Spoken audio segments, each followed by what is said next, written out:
The Life of Anne Catherine Emmerich. Chapter 14. Suppression of the Convent.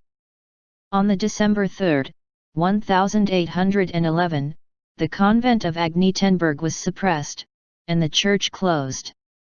Although Anne Catherine had long foreseen this unspeakably painful event, and had incessantly offered herself to bear any pains God would deign to accept for the aversion of so great a calamity, still she could not realize, when the blow came, that she must leave those beloved precincts forever.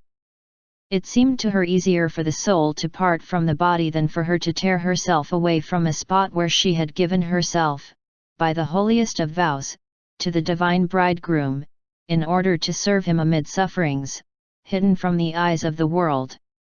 I grew so ill, she related later, that the other nuns were sure that I was going to die, so they left me undisturbed, whilst they busied themselves with their own preparations, and soon forgot my existence altogether.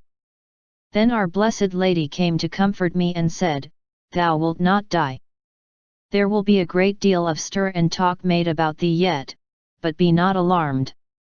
Whatever may happen, thou wilt always receive help."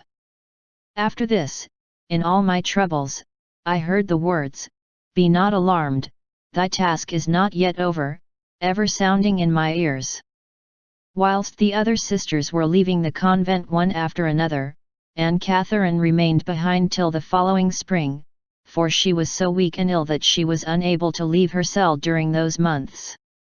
This damp, dark, cold little stone chamber, separated from the rest of the convent by a granary and winding stone staircase, was, nevertheless, a sort of earthly paradise to Anne Catherine, for here the petty spite and unworthy persecutions of her sisters in religion had never entered. Cold and miserable as the place was, it was still her own. Here she had ever been left undisturbed to herself, her sufferings, and her visions, whilst her sole visitants were those dear companions of her childhood, innocent doves and sparrows, who cooed and chirped about her window-sill, gladdening her heart with the sweet music of their songs, as had been their wont in olden days, amidst the woods and meadows round her cottage home. The mice, too, had grown so accustomed to see the quiet little figure stretched upon the bed, that they would jump confidentially to her side to receive her gentle caresses. And thus alone, amidst the humblest of God's creatures, she would have lain, forgotten by the whole world. That ungrateful world which had received such countless benefits at her hand had not good Abbé Lambert and an old maid-servant, formerly attached to the convent, taken pity upon her, and out of their own need procured her the bare necessaries of life. The Abbé, who was himself in feeble health, homeless, and without a soul upon earth to whom he could look for sympathy or help in his poverty-stricken old age, stood faithfully by Anne Catherine's side at this critical juncture of her life. When he found, after a while, that it was impossible for her to remain longer in the deserted convent, he arranged that she should occupy a room in the house of a widow at Dulmen, with whom he was himself lodging. Hither he and the old servant maid, half led, half carried the poor sick girl along the streets of the little town. When she found herself outside the shelter of the convent walls, in a public thoroughfare, "I was so overwhelmed with fear and shyness," she said afterwards, "that I felt as though every stone in the road would swallow me up." In exchange for the quiet of her cell, she found an uncomfortable little room on the ground floor of the cottage, in which every footfall from the street outside could be heard, and where the sole protection she had from the public gaze was an ill-fitting strip of blind, which barely stretched across a window which was almost on a level with the ground. She had hardly passed a day in this wretched little room, which was her home for rather more than a year, before she was taken dangerously ill, and appeared to be wasting away like a plant which withers and fades when it has been suddenly transplanted from a mountain dell to a dusty roadside in the valley beneath. She soon became too weak to walk, even with assistance, or to leave her bed, and the sole nourishment she could take was a little wine and water, or occasionally the juice squeezed from a cherry or a plum. Anything else she immediately vomited, but after receiving the last sacraments her condition improved slightly, and in the autumn of 1813 she was able to be removed into another lodging, which opened out upon a garden. Her ecstasies and spiritual intercourse with the invisible world became, if possible, more manifold and wonderful than before. About this time it pleased our Lord to answer her constant prayer that He would imprint His sacred cross deeply upon her heart, by marking her virginal body with the stigmata of His crucifixion. One day, whilst praying fervently that He would never permit the memory of His infinite love for mankind to be effaced from her heart, she beheld a beautiful youth coming towards her, who presented her with a little cross, which she eagerly seized and pressed to her bosom. A short time after this an aching pain began to make itself felt in the spot where the cross had touched her breast, which increased in burning intensity until the outline of a red cross appeared, as though traced in blood, under the skin. This cross measured about 3 inches in length, and seemed as if it were burnt into the bone. Blood exuded from it at certain intervals, especially on all Good Fridays, whilst on every Friday throughout the year the color became of a deeper red. Her stigmatization took place at the close of the year 1812. On the December 29th, about 3 o'clock in the afternoon, she was extended upon the bed in her little room in an ecstasy, with her arms outstretched in the form of a cross, contemplating the sufferings of her Lord in His passion. Suddenly her fervor redoubled, and she murmured 5 Our Fathers in honor of the 5 wounds, and her countenance grew very red, and as though inflamed with love. She then beheld a light descending towards her, and distinguished the form of the crucified Saviour, with His wounds all shining like luminous suns. Her heart was transported with joy at the sight of these holy wounds, and her thirst to suffer with her Lord grew almost unbearable in its intensity. As she looked and longed, 3 rays of a bright red light seemed to come from the hands, feet, and side of the apparition, which terminated in the form of arrows, and pierced her hands, feet, and right side. At the moment she was touched, drops of blood issued from the places of the wounds, and she sank down unconscious. When she recovered her senses she felt that after receiving the stigmata a change had been operated in her body, the course of her blood seemed to have totally altered its direction, and now flowed with all its force to the places of the 5 wounds. We are indebted to a singular incident for the knowledge of the above occurrence. A few days later Anne Catherine had a circumstantial vision touching all the operations which had of late been effected in herself, which appeared to her as the history of another nun suffering much in a similar way as herself, and she related these details in a tone of heartfelt compassion which was touching in the extreme. "I must never complain again," she said, "since I have seen the sufferings of that poor little nun there. Look, her heart is enclosed in a crown of thorns, and she bears the anguish so quietly and with a smile on her face. It is a shame of me to pity myself when she has a far heavier burthen than I have to bear." From this period graces and celestial favours were heaped upon Anne Catherine in richer and yet richer profusion, whilst her bodily sufferings reached such a height that every succeeding month brought with it a fresh tide of anguish, until the mere spectacle of her poor body preached Jesus Christ crucified by a daily incessant torture, borne with a calm, smiling patience which should have melted the hearts of all beholders. This, however, was far from being the case. Anne Catherine's condition soon became known. Strive as she might to hide herself from the eyes of all, she was now deprived of the shelter and seclusion of convent life, and in a state of utter helplessness. Her strange condition became very soon the subject of gossip and common talk, which rapidly grew into puzzled conjecture and angry suspicion. Thus, in addition to her other woes, she lost the right to her privacy and became an object which every curious stranger considered himself at liberty to inspect and examine at his leisure. Upon this coming to the knowledge of the ecclesiastical authorities in Dulmen, a medical examination of her state was appointed to be held. This was the beginning of a long martyrdom, which inflicted tortures on every fibre of her nervous system, wounding her sensitive delicacy to the quick, and was of incalculable detriment to her soul, as well as to her body, inasmuch as for long sorrow-laden years together, it completely deprived her of that repose and quiet recollection which were to her as the very breath of life itself. Her patient confidence in God remained unshaken throughout this as throughout all the former stormy periods of her past existence, and when the clouds around her seemed at their darkest, and she felt as though she must sink under her load of woe, she clung firmly to the promise made her by one who never fails to help those who confide in him, "Whatever may be in store for thee, I will be with thee to the end." The first examination took place on March 22, 1813, when a document was drawn up, establishing the miraculous existence of the stigmata, together with Anne Catherine's perfect innocence and guilelessness. This over, Anne Catherine turned to the Dean Rensing, who had been the institutor of this investigation, saying, "This is not all. I see many gentlemen coming from Munster to examine me, one tall man in particular, who looks like an archbishop," which words came only too true, for on March 28 the former Vicar-General of Munster, afterwards a celebrated Archbishop of Cologne, accompanied by Dean Overberg and by several physicians, came in order to put Anne Catherine through a searching examination. This examination had for its result a succession of experiments, such as washing the stigmata with different chemicals, binding the wounds tightly for hours together, and the like.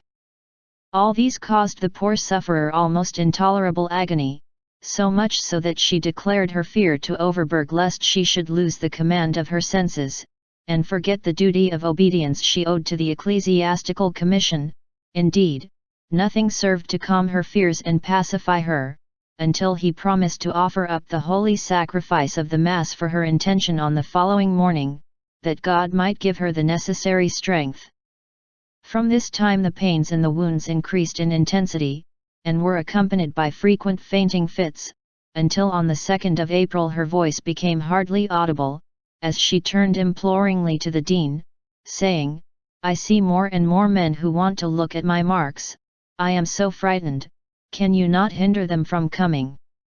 Her prophetic words were fulfilled in 2 days' time, when a French police commissary arrived from Munster, in order to question Anne Catherine and her attendants and to make an official investigation of the case. He began by putting several questions to Anne Catherine, as to whether she interfered with political matters, or prophesied concerning them, and then desired the wound of the right hand to be shown him. So deep was the impression which the suffering nun made upon this functionary, that 14 years later he could not mention her name without emotion. The doctor, now seeing that the linen bandages irritated and inflamed the wounds, ordered them to be covered with plasters. This measure, however, far from giving relief, increased the fever and the pain 1,000-fold, but the plasters had no power to stop the blood from flowing.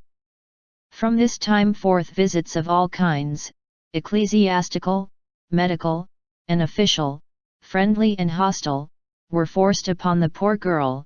Every medical man for miles round considered her suffering body public property for surmise and experiment. In vain she implored those around her to protect her from the agony of exposure to public gaze, which, to a religious person, was far worse than even the acute bodily suffering which it caused her. In vain she protested, in vain she answered question after question, and submitted to treatment after treatment.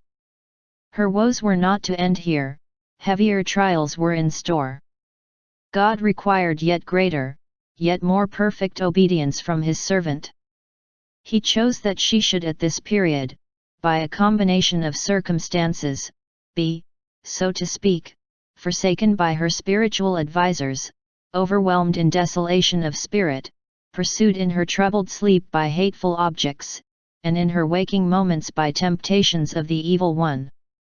She prayed, and it seemed as though her prayers were not heard, till in her anguish she would press to her aching brow a relic of the true cross, which Overberg had left with her when he went away, and this gave her strength to pursue her weary way of the cross.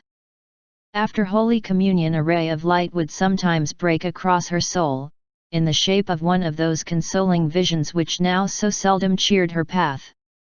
On one occasion 2 angels came towards her, bearing a beautiful garland of flowers between them. The flowers were white roses, and when she tried to gather them, a long pointed hidden thorn wounded her finger, and she heard the words, "If thou wilt have the roses, thou must also endure the thorns." Another time she appeared to be carried into a lovely garden, where she beheld roses of an enormous size blooming, of every hue. They were surrounded by such long and spiked thorns that she could not gather one, and in complaining of this, her angel made answer, "He who will not suffer, can merit no joy." Joy without suffering was sometimes set before her, but always as purchased by death. "I saw myself," she relates, "lying in my grave, but oh, how happy I felt. At the same time something seemed to say to me, thou hast much more yet to suffer before thou comest here." Then Mary with the child came towards me, and she placed the babe in my arms, and oh, how joyful I felt! When I gave him back to her, I implored Mary to give me 3 things that might make me pleasing in her sight, and in her Son's eyes, namely, love, humility, and patience. Oh, how I longed to go then to heaven with my Saviour, but my time is not yet come. My sorrows and sufferings must increase yet 100-fold, I must be yet more tried, yet more purified. God's will be done. May He but give me the grace to resign myself patiently and submissively to His will until the end. Once when she had just received Holy Communion she heard these words, "Willest thou rather die now or suffer still more?" And she replied, "I will choose to suffer, Lord, if it be pleasing to Thee." How manifold her sufferings were we have seen, and how they were increased by those around her, who should at least have striven to mitigate her burden, will appear from the following report made at this time by Dr. Wessner. "I found Anne Catherine this evening very restless and almost crazed with pain. Her sister had washed her wounds, and the sores with which lying in bed had covered her back. The agony this occasioned had almost caused her to lose her senses. Writhing on her bed, she was saying in tones of anguish to her sister, 'Why did you do this? I am ready to suffer all things, but could not you have been more gentle with me?' This sister, as will be seen later, was a constant source of pain and annoyance to Anne Catherine, who, from the goodness of her heart, concealed the rough usage she received at her hands, rather than make others aware of what she endured.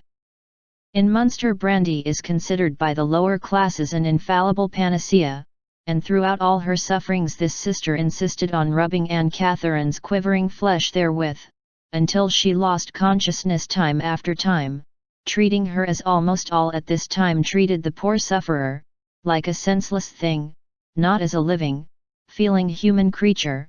And how niggard was the attendance which she received from those who were supposed to tend her, may be gathered from the fact that upon hot summer days, when she lay unconscious in her ecstasies, swarms of flies were allowed to settle upon her wounds, stinging the tender flesh, until blood flowed copiously from them. On the April 8, 1813, Overberg received orders to re-examine Anne Catherine upon the subject of her stigmas, and to draw up a report according to the daily observations of Dachshund Rensing and Doctors Crowdhausen and Wessner, who had watched her condition from the time of the first examination. The following is an abridgment of Overberg's examination, and the depository information he received from Rensing and Wessner. Overberg. Have you ever, as might happen without ill intent, scratched your hands with a nail or any other sharp instrument in order to sympathize with Jesus Christ in His sufferings? Anne Catherine. No, never.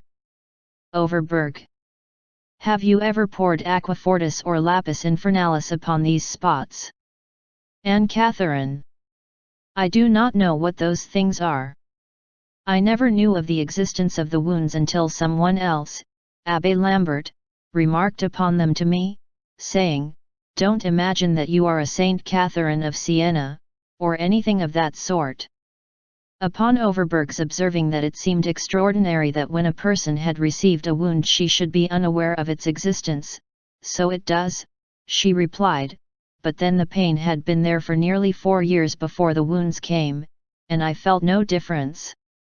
When I received the exterior marks a little girl only was waiting upon me, who did not think to wash away the drops of blood. And so it happened that the abbé noticed the wounds in my hands before I did. I had, however, felt the pain round my head for 4 years before I went into the convent. It feels as though my head was bound round with thorns, indeed as though all my hairs were thorns, until I cannot lay my head down upon the pillow without great pain. The pain of the other wounds is not like ordinary pain, it seems to go straight to my heart. The slightest pressure or touch upon the cross upon my breast gives me greater interior than exterior pain. It seems then as though the whole bosom were on fire. In the wound, however, in my side, I felt as though suddenly penetrated by a fierce fire." Overberg. When did the wounds on the body appear? Anne Catherine. The wound on the side came on the feast of Saint Augustine, the lower cross on the breast about 6 weeks later, the upper cross on the breast on the feast of Saint Catherine of Siena, and the wounds on the hands and feet last Christmas. Overberg.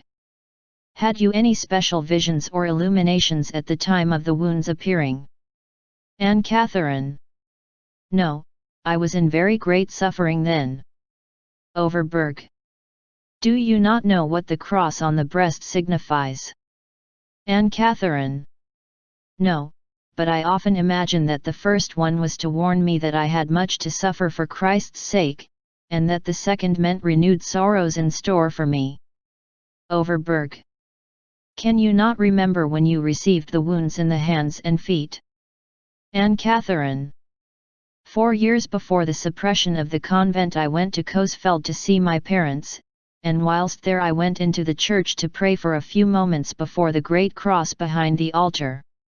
I was in great grief at the state of things in our convent, and prayed that I and my sisters might see our faults, so that all might be at peace. I also prayed that Jesus would let me share in all his sufferings. From this time the burning pains began. I thought I might have got a perpetual fever, and at the same time the thought would strike me that this might be the answer to my prayer, though I always rejected the idea, because I thought myself unworthy of such a favor. My feet often hurt me so that I could not walk. My hands, too, became so painful that I could not do many of my customary works, such as digging. The middle finger was stiff too, and seemed as if it were dead. After I had had these pains for some time I prayed earnestly that all in the convent might be in charity together, and that my sufferings might cease. Then I heard these words in answer, "Thy sufferings will never cease. May the grace of God suffice thee. None of thy sisters in religion will die until they have seen their errors." When questioned by Overberg about the cross, she replied, "From my childhood I have often prayed to God that he would engrave his cross upon my heart, that I might never forget his sufferings, but I never thought of any outward sign." From the time that Anne Catherine had perceived her wounds she had ever carefully strived to hide them from the eyes of all beholders, and therefore generally covered them over with the bedclothes, or, when the burning pain became intolerable, with the white cloth. One day, related Dr. Wessner, in the report he gave to Overberg, I brought my sister to see Anne Catherine. She was lying in a state of unconsciousness, or ecstasy. Father Limburg, her confessor, wished to remove the cloth which covered her hands, and she moved restlessly, when he asked, "What is the matter?" Without opening her eyes, she whispered, "Someone is asking of me what I must not do." I desired, however, that my sister's faith should be aroused by the wonderful apparitions, and so Father Limburg gave his blessing to Anne Catherine, when she, slowly, without awaking from her ecstasy, began to make the sign of the cross with her trembling hand, but with great evident anxiety lest the cloth should be displaced. Overberg's report concludes with Anne Catherine's method of prayer when receiving Holy Communion at this period. Her final preparation consists, he says, in turning to her Saviour and praying Him to give her His own heart, in order that she may give Him a worthy reception, telling Him that only with His own heart can she love Him and praise Him as He deserves. Then she makes Him an offering of her heart, begging Him to take care of it and do with it what He wills. She offers Him her soul and her body, her eyes, her ears, all her members, praying Him to make use of them in His own service, and to do with them all that her weakness cannot accomplish of itself. She then makes a compact with God that He will take every breath, every movement, every suffering as an act of praise of His majesty and of thanksgiving for His goodness. After this she turns to the saints, and implores them all to give or lend her some of their beauty and virtues wherewith to clothe herself the more fittingly for the reception of the most holy sacrament. Before all others, she has recourse to the Mother of God, praying her out of her abundance to bestow on her some special ornament of grace, and to present the divine infant to her adoration, as she presented him to the 3 kings out of the far east, saying, "Thou art overflowing with riches and I am so poor. Therefore have pity on me. I only ask a little drop out of the sea of thine abundance." After receiving Holy Communion she falls into a prolonged ecstasy. After Overberg's inquiry the authorities appointed a watch to be held over Anne Catherine for 10 days by 20 townsmen of Dulmen. Their orders were never to leave her day or night for a single instant, even during confession her watchers were never to leave the room, they were to confine themselves to looking on. Further than this their office was not to extend. This proceeding closed the Church's inquisition, and resulted in naught save a yet more full and complete manifestation of Anne Catherine's truth, purity, and innocence, and of the marvelous paths by which it was God's good pleasure to conduct this chosen soul.